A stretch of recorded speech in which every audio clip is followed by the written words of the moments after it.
Hi, my name is David P. Shapiro. I'm the owner and managing partner of the law office of David P. Shapiro, located in San Diego, California, where my firm helps good people regain control of their future when charged with a crime. In this video, I want to talk to you about specifically dealing with homicide cases, with murder cases. Can you be convicted of a murder charge if the police do not locate the body of the person you're accused of murdering? Okay, we see that a lot, and we've seen a couple of pretty high-profile cases in San Diego over the years involving cases where law enforcement, district attorney's office prosecutes an individual for murder but doesn't actually have the body of the person they believe was killed. And that could be, emphasis on could be, problematic for the prosecutors. However, they've overcome that burden in certain instances. And a lot of times when they have been able to overcome that burden, it's because of statements that the defendant or missteps that the defense made. So let's talk about that for a second. Well, the first step of any murder is the unlawful killing of another human being. So a defense, when there is no body, is that this person is not in fact dead. And one of the elements is that the district attorney needs to prove beyond a reasonable doubt that the person they're saying was killed is in fact dead.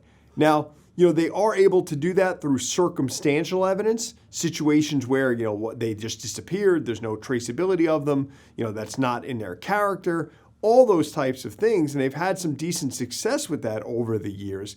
But don't forget, that is a key important element of any offense.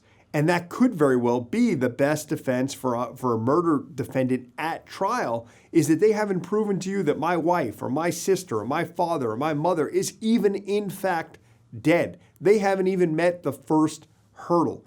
And to say that it is frustrating to see, or that it boggles the mind when defense attorneys are giving media interviews and talking about that they believe that the person is alive, why even go there? Right? That is a good defense, but why even commit to that as your defense? Certainly not in the media, certainly not in the public eye, because there's other defenses when there's not a body where you could even, if it actually happened, and if it's in your best defense and you're being truthful about it, could testify to the fact that this was a self-defense claim. And yeah, there's no body. Maybe you freaked out and panicked and got rid of the body. There are so many different things, but if you had a legal defense to taking the life of another, that's another defense that sometimes you're able to obviously put forward if the evidence supports it. So multiple different defenses whenever you have a homicide, a murder case that does not involve the district attorney actually finding a body. There's forensics, there's DNA, there's all these types of things that they usually rely upon when they find a body as the cause of death, the manner of death, the timing of death in many instances. So the most important thing is not to necessarily commit to a defense, at least not publicly. Do not make statements to the police. Do not give media interviews of your own if you're a suspect in any crime, let alone a homicide, let alone a homicide where law enforcement does not have the body.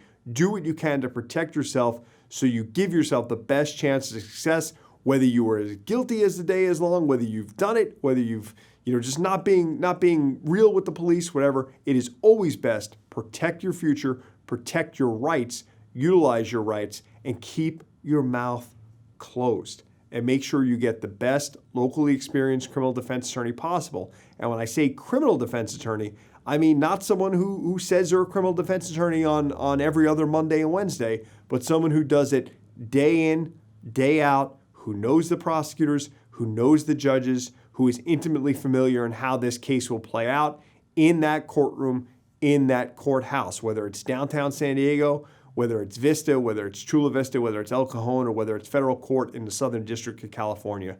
When you have so much at stake, these cases are winnable under the right set of circumstances, and that includes the right attorney by your side.